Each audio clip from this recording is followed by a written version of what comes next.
Hola queridos hermanos, qué grato volverlas a saludar en esta hora para poder compartir con ustedes la bendita palabra del Señor en este mes de la Biblia, el mes de octubre. Damos gracias a Dios porque se ha implementado en Colombia este mes como el mes de la Biblia, donde se intensifica la lectura de la palabra de Dios y donde también nosotros predicamos acerca de la importancia que es la palabra de Dios. Juntamente con los amigos que en esta hora nos acompañan, sean todos cordialmente invitados a nuestra transmisión. Y en esta hora quiero compartir con ustedes la gloriosa palabra de Dios y tiene como título La Biblia, el libro más grandioso, más asombroso que haya podido existir en el mundo. Así que le invito para que usted en esta hora tome sus apuntes, escriba en un libro, en una hoja, todo lo que en esta noche vamos a meditar y vamos a escudriñar en la palabra de Dios. Para esto quiero invitarles para que abran sus Biblias en el libro de Segunda Carta del Apóstol San Pedro, capítulo 1, verso 19 al 21. Y dice así de la siguiente manera: tenemos también la palabra profética más segura, a la cual hacéis bien en estar atentos, como a una antorcha que alumbra en lugar oscuro, hasta que el día esclarezca, y el lucero de la mañana salga en vuestros corazones. Entendiendo primero esto, que ninguna profecía de la Escritura es de interpretación privada, porque nunca la profecía fue traída por voluntad humana, sino que los santos hombres de Dios hablaron siendo inspirados por el Espíritu Santo. Fijémonos que antes de que la Escritura diga que hablaron siendo inspirados, hay una característica de estos hombres: santos. Los santos hombres de Dios hablaron siendo inspirados por el Espíritu Santo. Aquí en este texto la palabra inspirar es la palabra griega phero, que también tiene significado de llevar, traer, a lo cual pues su significado de la palabra inspiración o inspirar por parte de Dios significa que estos hombres fueron llevados o impelidos por el poder del Espíritu Santo, no actuando en conformidad a sus propios pensamientos, a sus propias voluntades o a sus propias filosofías, sino siguiendo la mente de Dios en palabras dadas y ministradas por Dios. Aquí, cuando hablamos de la palabra impelir, en el diccionario bíblico dice que impeler es influenciar a una persona para que realice una determinada acción. Entonces, ellos fueron influenciados por medio del Espíritu Santo, inspirados por medio del Espíritu Santo para hablar palabras de vida, palabras que nos enseñan el camino de Dios y la voluntad de Dios. Entonces, en Primera de Timoteo capítulo 3, verso 16, Primera de Timoteo capítulo 3, verso 16, la Biblia nos dice que la Escritura fue inspirada por Dios y por lo tanto es útil para enseñar, para corregir, para redarguir, para instruir en toda justicia, a fin de que el hombre de Dios sea enteramente preparado para toda buena obra. Así que la palabra que se usa aquí, inspirada por Dios, es la palabra griega theopneustos, donde se deriva de dos palabras, la palabra theos, que significa Dios, y la palabra neo, con P, que significa respirar. Es decir, Dios respira, inspira la palabra para que sea conocida a través de estos santos hombres de Dios que fueron influenciados por parte del Señor para ministrar esta palabra. Hermanos, en el mundo se han levantado muchísimas religiones, cada una de ellas con sus diferentes filosofías, con sus diferentes pensamientos, y han declarado estos libros como libros sagrados. Por ejemplo, tenemos el libro del Mormón o el libro de la Gran Perla, que es el libro del Gran Precio, que es leído, practicado por los mormones en los Estados Unidos, más que todo en el estado de Utah, en los Estados Unidos, donde allí se concentran la mayoría de mormones que hay en los Estados Unidos que practican esta religión. También tenemos el libro del Tripitaka de Buda, lo cual se lee y se practica en Japón, China, Camboya, Mongolia, entre otros. Tenemos el Corán del Islam, que se practica en los países árabes y en algunos países de África. Tenemos el libro de los Veda de la India, donde en la India allí practican o allí tienen más de 2 millones de dioses, de ídolos. Tenemos también el Gran Saber de Confucio, que es un libro inspirado por Confucio y el cual se practica esta religión en China, en Japón y en Corea del Sur. Tenemos el capitalismo. El capitalismo también es considerado como una religión. Tiene su libro máximo que se llama El Capitalismo, que fue escrito por Carlos Marx y es practicado pues por los comunistas o por los socialistas. Y estos pues en los países comunistas son donde más se practica, más se lee este libro. Todos estos autores de estos libros se basaron en sus propios pensamientos, en sus propias experiencias, en sus propias filosofías, en sus propios razonamientos, ¿sí? Por lo tanto, todos estos autores y libros, digamos, si comparamos al lado de la Biblia, pues la Biblia resulta ser el libro más asombroso y más espectacular, y entre todos ellos sobresale. Ellos a través de estos libros o de estos libros sagrados hablan acerca de cómo alcanzar la salvación, y más que todo esa salvación a través de sí mismos. Son los pensamientos y las filosofías que ellos enuncian en cada uno de estos libros sagrados. Sin embargo, pues ellos vivieron, pero ellos también murieron. Pero ninguno de ellos se atrevió a decir, mientras vivían y morían, las siguientes palabras: yo soy el camino, la verdad y la vida. Yo soy el pan de vida, yo soy la resurrección.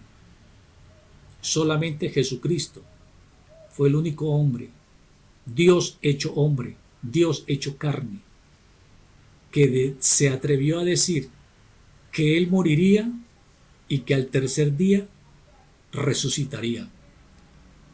Los demás están muertos, están en sus tumbas, no resucitaron, como sí lo hizo Jesucristo, conforme a las palabras que él pronunció, que él dijo.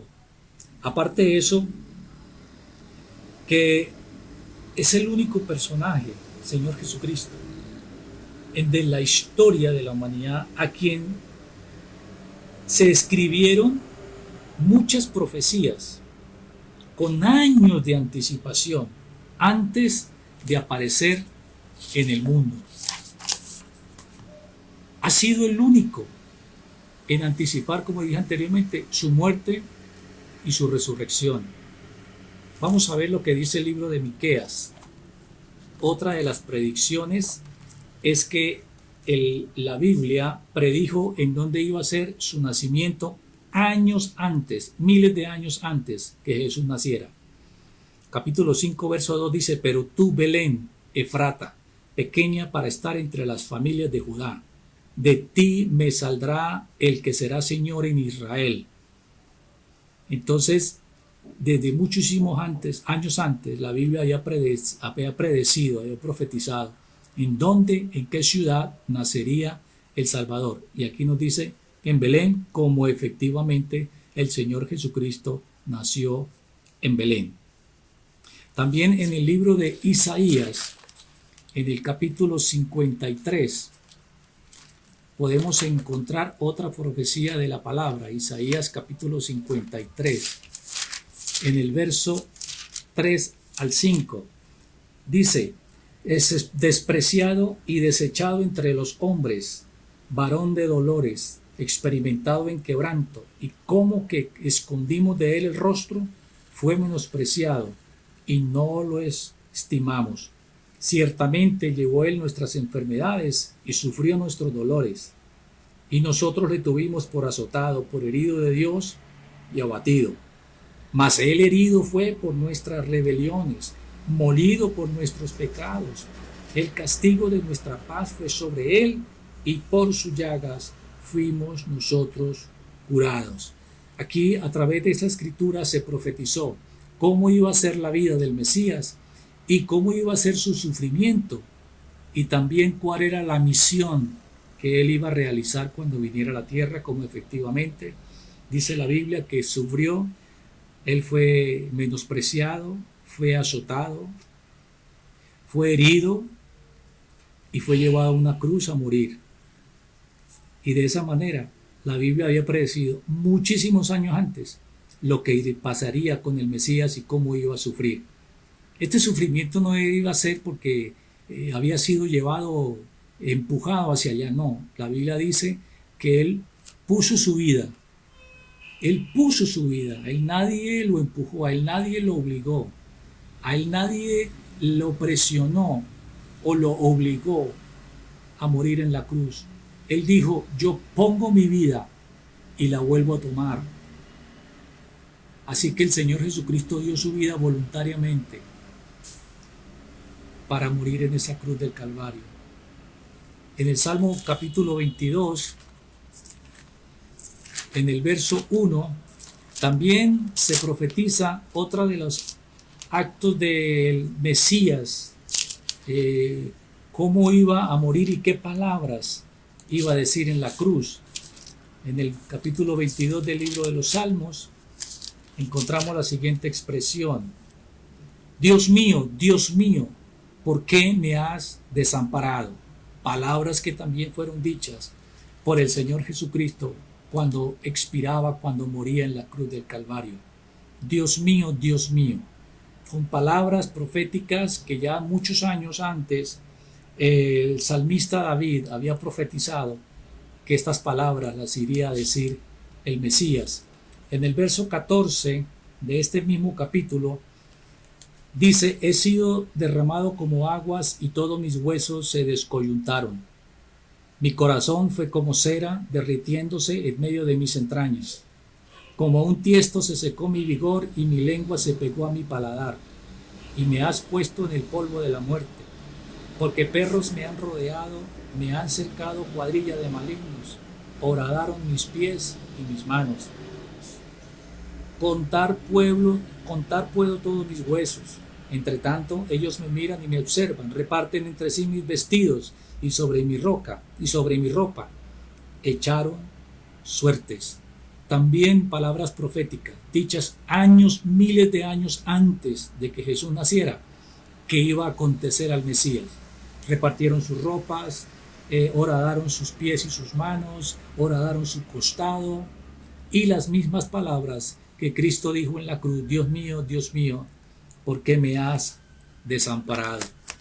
En el capítulo 16 del Evangelio según San Mateo también encontramos la siguiente expresión. Capítulo 16, verso 21 del libro de Mateo. Nos dice: desde entonces comenzó Jesús a declarar a sus discípulos que le era necesario ir a Jerusalén y padecer mucho de los escribas, de los ancianos, principales sacerdotes, y ser muerto y resucitar al tercer día. Fue la única persona que dijo que moriría y resucitaría al tercer día, como efectivamente sucedió. Por eso la Biblia es el libro más espectacular, el libro más asombroso que nosotros podamos tener, que todo creyente pueda tener, porque es un libro que no pasa de moda, es un libro muy actualizado, es un libro que, como dice la Escritura referente al Señor Jesucristo, que Él es el mismo ayer, hoy y por los siglos. La palabra de Dios no pasa de moda, la palabra de Dios está vigente, la palabra de Dios es como el periódico de hoy, actualizado. Entonces, es un libro espectacular, comparado con los otros libros sagrados, le lleva muchísima ventaja.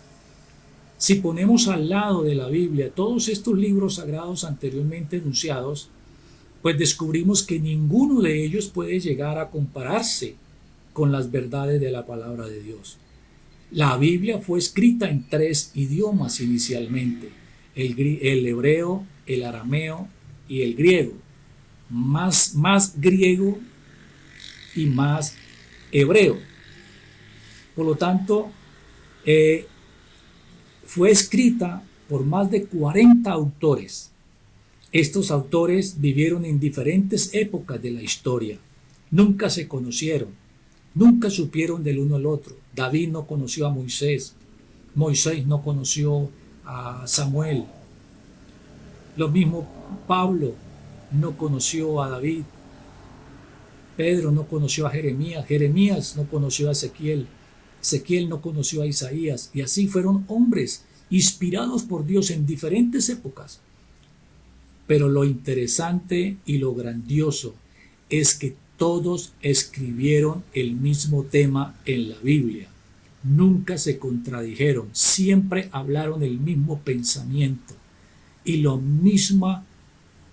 que Dios les decía que escribieran. Y el tema principal de la Biblia es el plan de redención divina para el hombre, para el ser humano.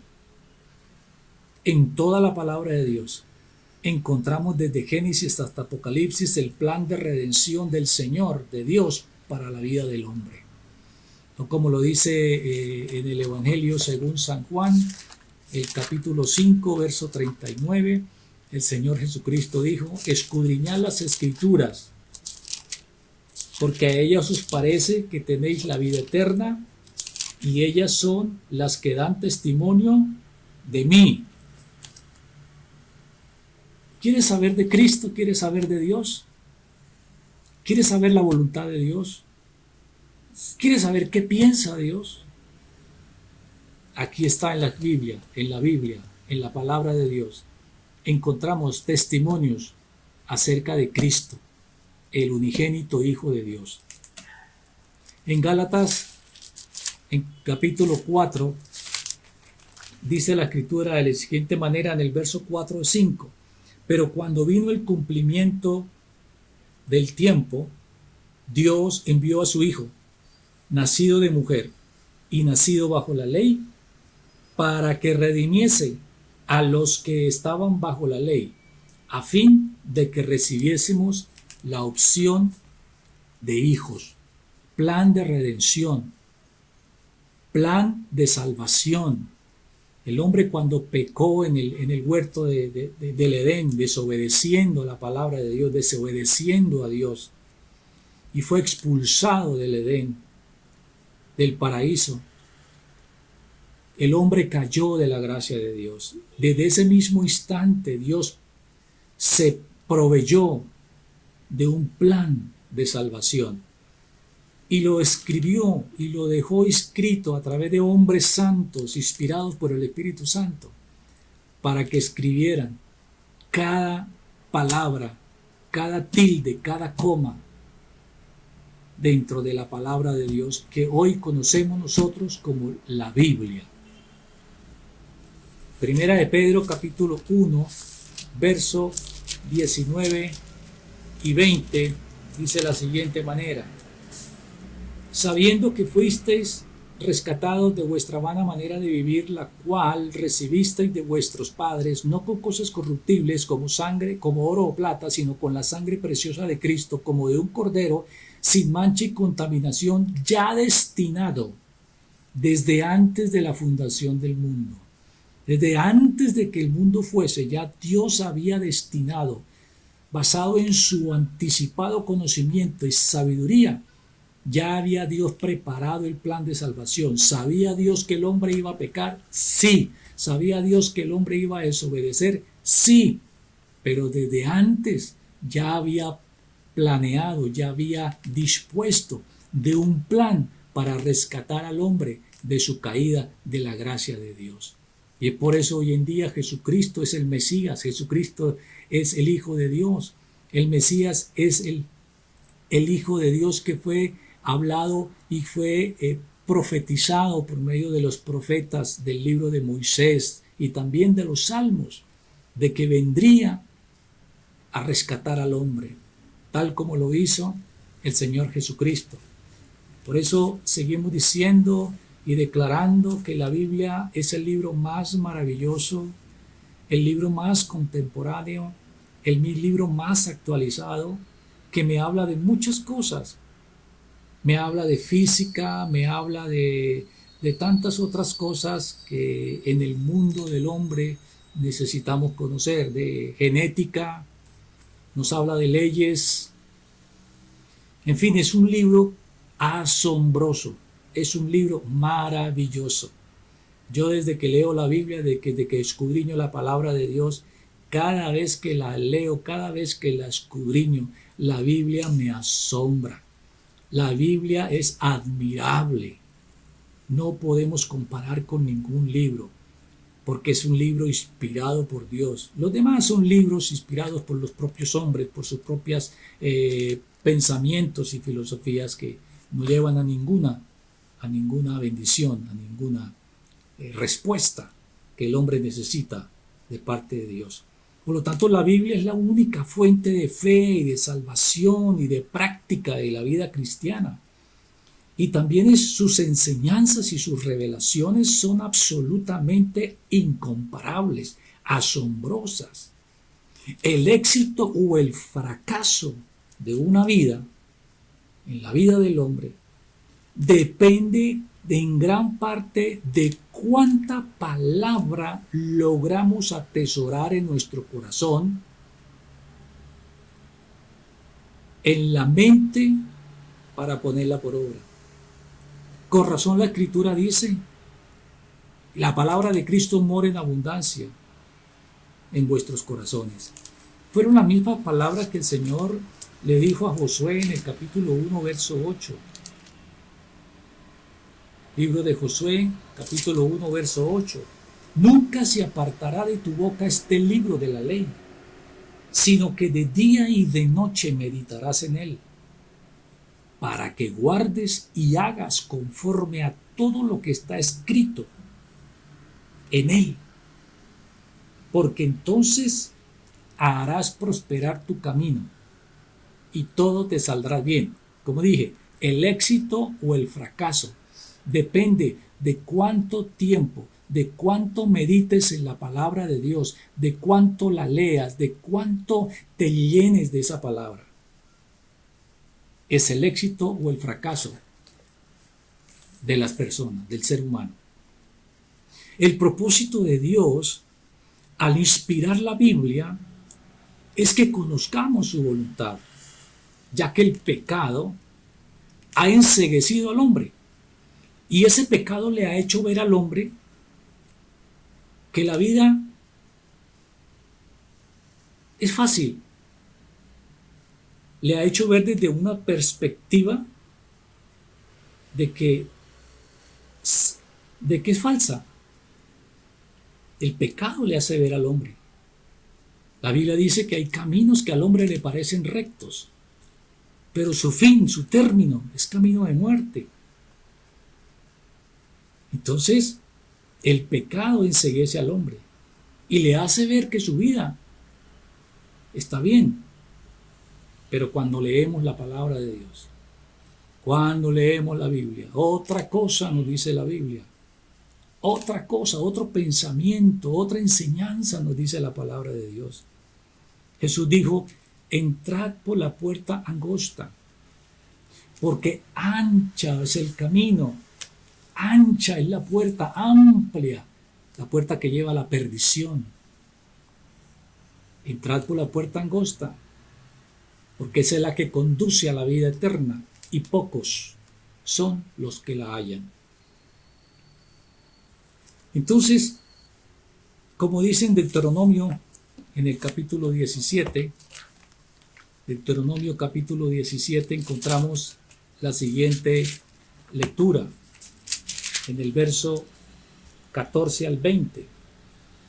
Cuando hayas entrado a la tierra que Jehová tu Dios te da, y tomes posesión de ella, y la habites, y digas, pondré un rey sobre mí, como todas las naciones que están en mis alrededores, ciertamente pondrás por rey sobre ti al que Jehová tu Dios escogiere. De entre tus hermanos pondrás rey sobre ti. No podrás poner sobre ti a hombre extranjero, y que no sea tu hermano. Pero él no aumentará para sí caballos, ni hará volver al pueblo de Egipto con el fin de aumentar caballos, porque Jehová os ha dicho, no volváis nunca por ese camino.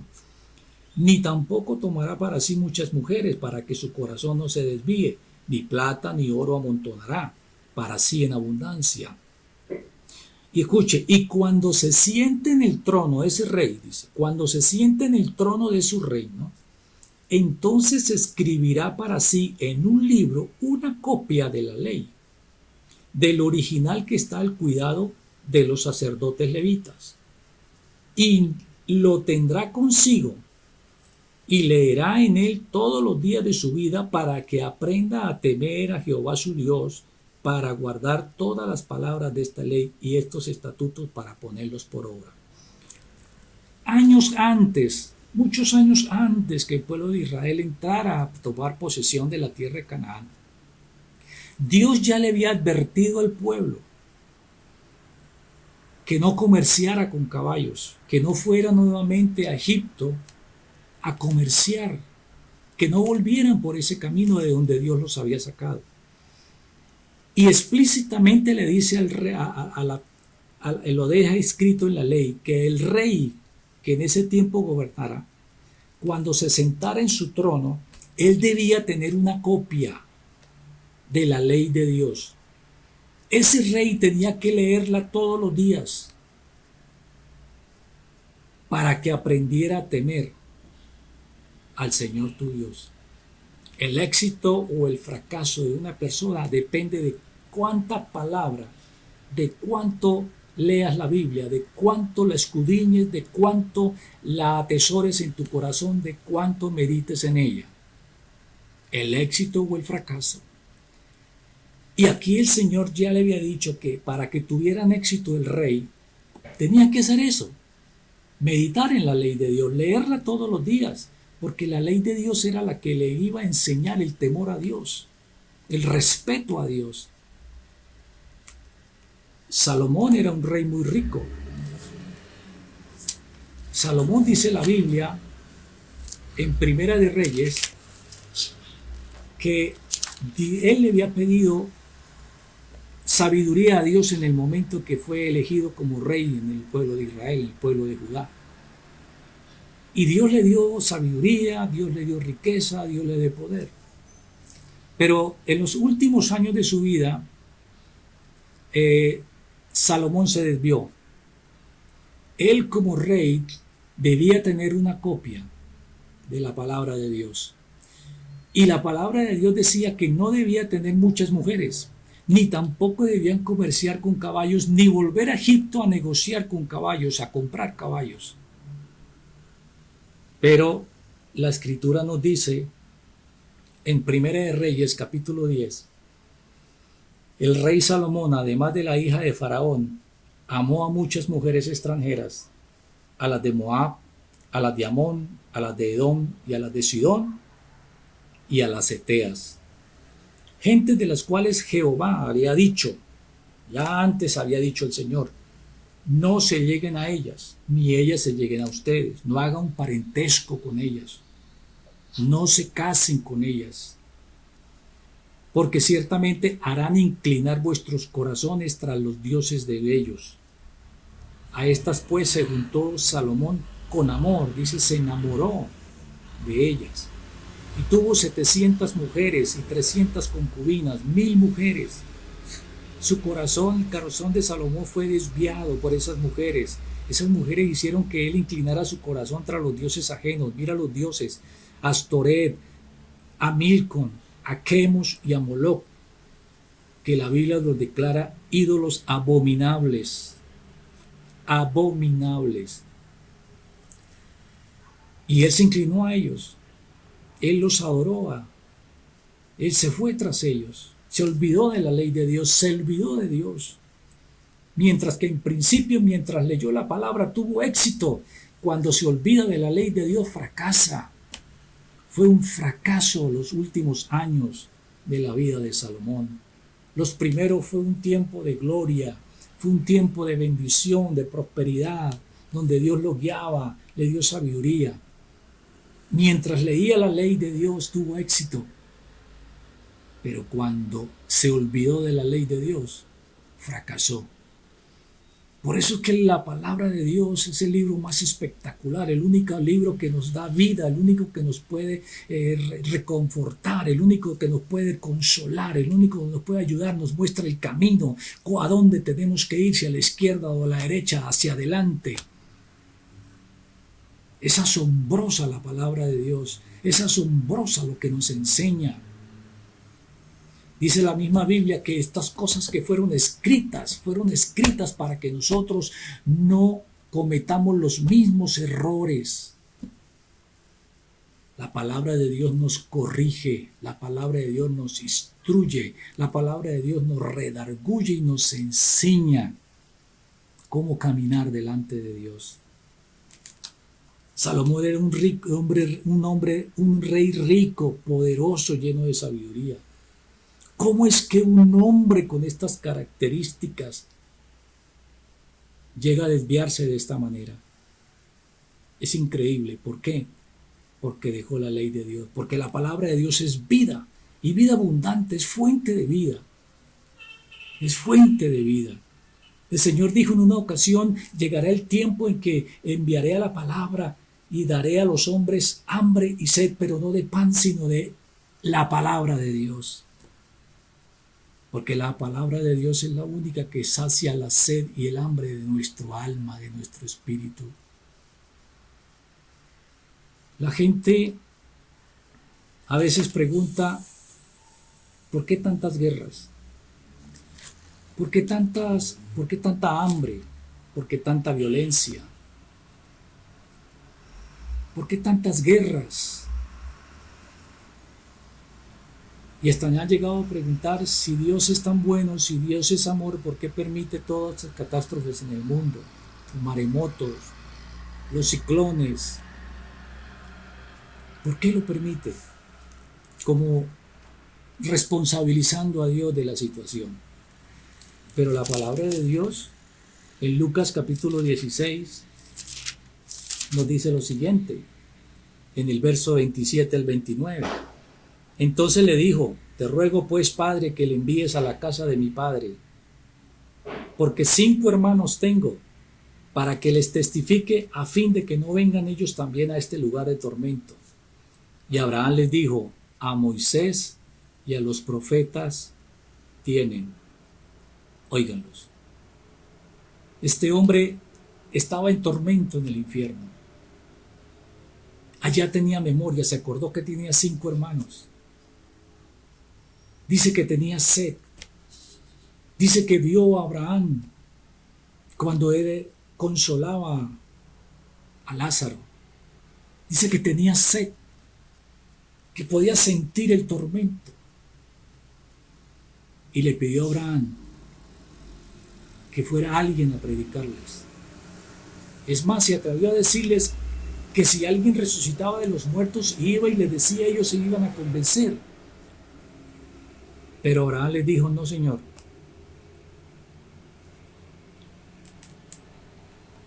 Solamente a través de la palabra es que llegamos nosotros a ser convencidos por el Señor de nuestro pecado.